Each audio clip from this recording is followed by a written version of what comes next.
Hi, December gardeners. We are doing our video today, not in our demonstration bed at Zilker, but we're here for some winter inspiration at the Natural Gardener. So talking today about some tasks for your December garden. Your garden is going to begin to look different after we've had some low nights in the low 30s.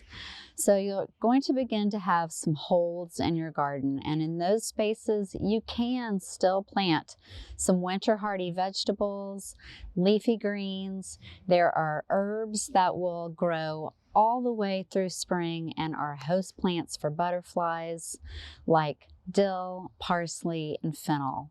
And if you haven't tried borage, borage is a great herb for pollinators like bees in your garden.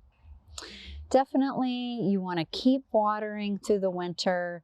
Put down a good layer of mulch.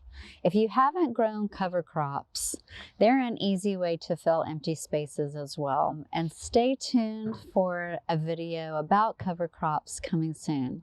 You can also lasagna garden in those empty spaces. Put down just what you would put in a compost pile. You can cover it with some cardboard and then a good layer of mulch. Keep watering that and you'll have some nice soil underneath. We want to keep our soil active through this winter period. For more information on what you can do in December and tasks, you can check some good lists. The Natural Gardener has a great monthly checklist, and so does Central Texas Gardener.